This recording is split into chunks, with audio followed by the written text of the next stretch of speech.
Ya, selamat pagi, Mas. Ya, Pagi, semoga semoga spektakuler. Ya, hari ini kita akan membahas Gedung Candi Songo. Candi Gedung Songo, maaf maksudnya. Gak apa-apa, gak apa-apa. Ya, Kesalahan. ya. Oh ya, perkenalkan dulu nih, Mas. Oke. Ya, nama saya dulu nih. Perkenalkan, nama saya Brilian Bramantia Bintang Rarjo dari 102 absen 13. Perkenalkan, nama saya Sinatria Putra, presensi 34 dari kelas 10 2. Asik. Halo everybody, perkenalkan everybody. nama saya Fahri Putra Pratama, nomor presensi 17. Ya, hari ini kita akan membahas apa? Kita akan membahas Candi Gedung Songo, bukan Gedung Candi Songo ya. Oh ya, Mas, mau tanya nih, Ya. lokasi dan sejarahnya Candi Gedung Songo itu seperti apa sih, Mas? Oke, makasih Mas Bintang. Ya. Jadi bakal saya jelaskan. Jadi Candi Gedung Songo adalah candi yang terletak di Desa Candi, Kecamatan Bangunan, Kabupaten Semarang, bukan kota ya, karena Kecamatan Bandungan itu sudah termasuk di daerah kabupaten. Jadi nama Gedung Songo itu berasal dari bahasa Jawa yang gedung artinya gedung dan Songo artinya 9. Jadi untuk sejarah awalnya jadi diperkirakan Candi Gedung Songo adalah candi yang dibangun oleh Kerajaan Mataram kuno sekitar abad ke-8. Terus akhirnya pada tahun 1804 Thomas Stamford Raffles yang mungkin Anda kenal dari bunga Rafflesia Arnoldi menemukan Candi Gedung Songo, tapi hanya ditemukan 7 candi dan akhirnya dinamakan Candi Gedung Pitu. Betul, Candi Gedung Pitu. Terus akhirnya pada tahun 1908 arkeolog Belanda bernama Van Steenschalen-Vels menemukan 2 candi tambahan yang akhirnya membuat nama Candi Gedung Pitu menjadi Candi Gedung Songo. Sekian itu, mungkin itu saja. Jadi gitu. Jadi awalnya tuh Candi 7 ya dia totalnya ya. Iya, awalnya 7. Terus di tahun 1908 tuh baru dibangun oleh tadi siapa? Bukan dibangun, tapi ditemukan. Oh, ditemukan. Jadi begitu. Nah, untuk selanjutnya mungkin Mas Fahri bisa menambahkan oh ya fungsi-fungsi lalu juga fungsi awal seperti apa dan akhirnya untuk saat ini juga. Oh iya, baiklah. Fungsi dari Candi Gedung Songo adalah sebagai tempat pemujaan terhadap para dewa. Hal ini dibuktikan dengan adanya Arca Siwa, Mahakala, Siwa Mahaguru, dan Ganesha.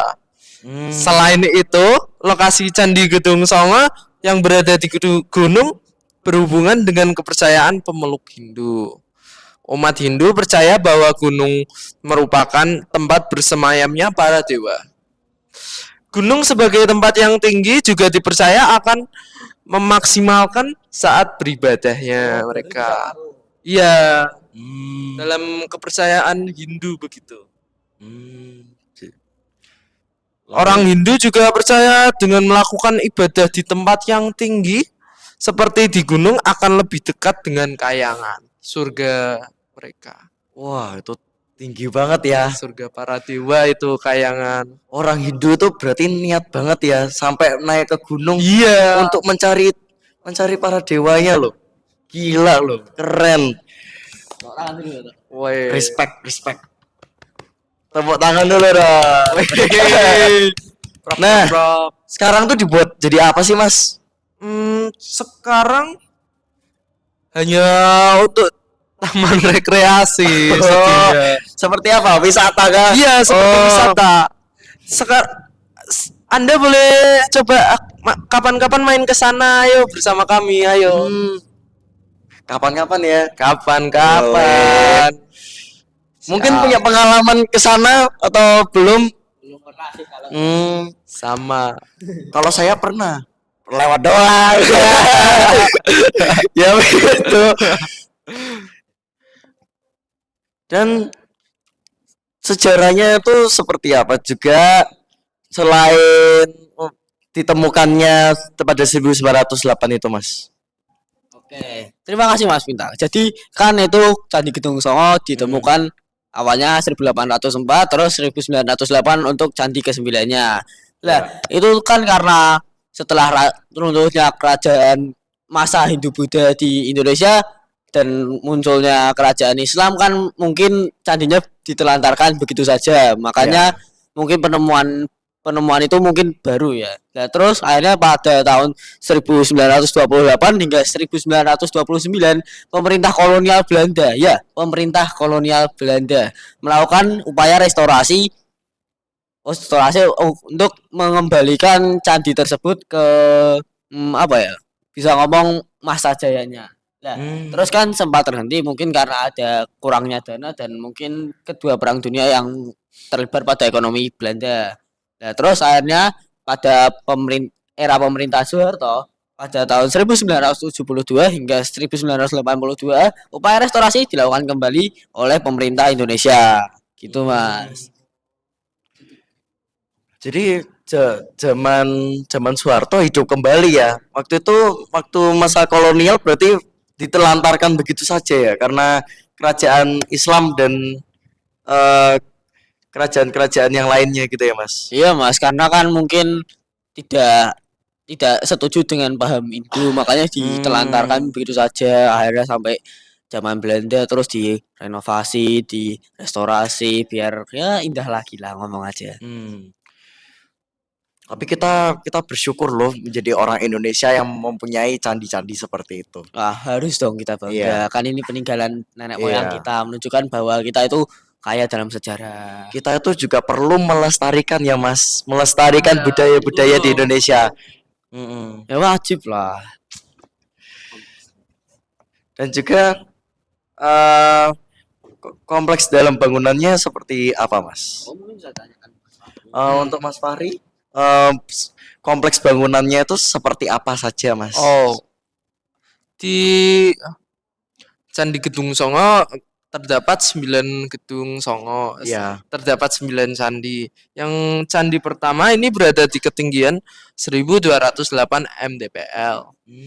Yang di dalamnya terdapat Yoni tanpa lingga yang merupakan simbol kejantanan dan kesuburan dengan puncak yang sudah terlihat rusak. Dan sekarang ya kembali ke untuk candi yang kedua.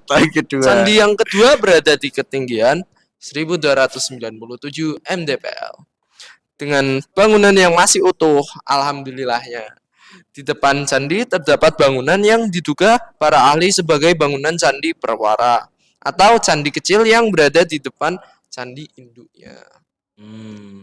Dan untuk candi yang ketiga berada di ketinggian 1297 mdpl juga seperti yang candi kedua tadi.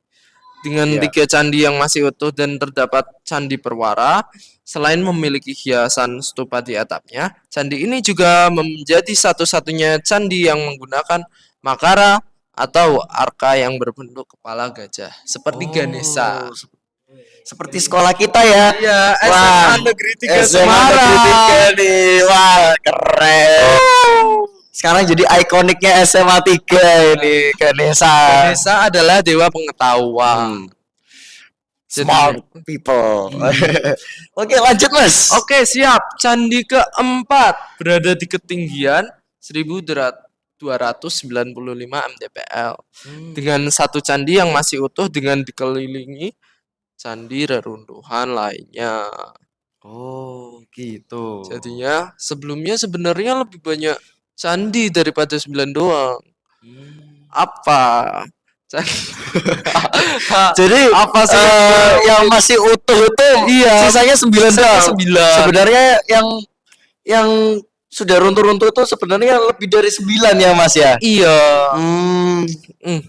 Tapi ini untuk candi yang kelima. Candi terakhir berada di ketinggian 1308 mdpl dengan satu bangunan candi yang masih utuh dan beberapa reruntuhan candi lainnya. Wah, itu kalau ke situ mungkin udah megap-megap duluan itu. Nah, Sudah itu kecapean naik ya, turun Mas. Aduh. Apalagi 1297 tadi, terus 1902 apa nih 1295, apalagi Iya. tadi 1300 berapa? 08. Wah, itu udah megap-megap aku. Rasanya sudah seperti naik gunung Everest aja Wah, ya mas. ngeri. Apalagi bangunan. Waduh. Lalu candi yang keenam apa sih mas? Untuk candi yang ke-6 sampai ke-9 belum dijelaskan oleh para ahli mas. Berarti belum ada kejelasan ya? Belum.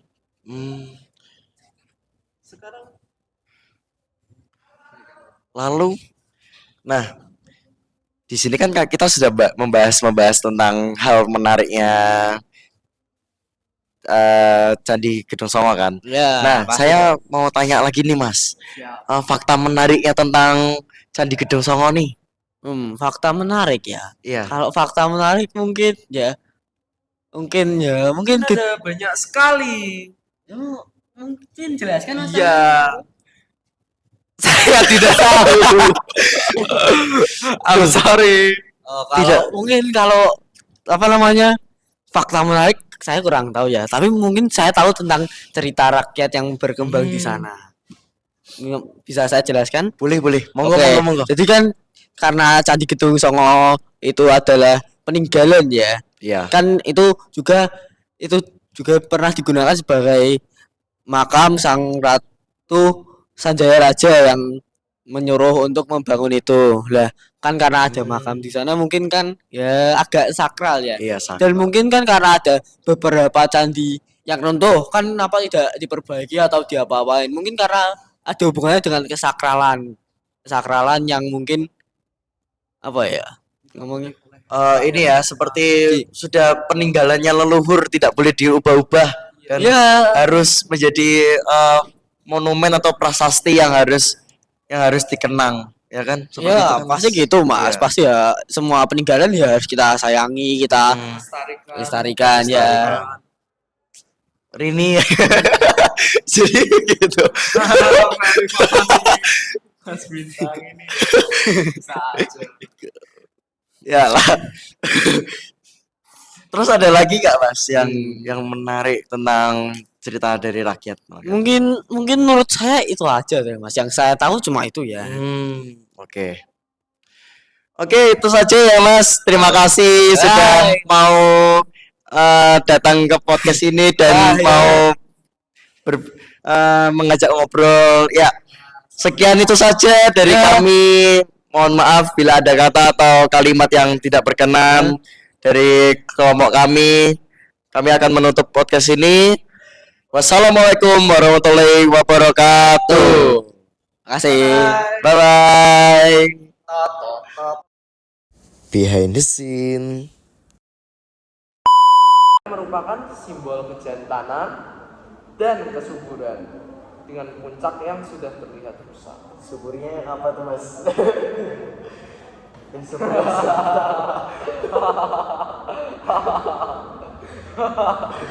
Oh sini ya.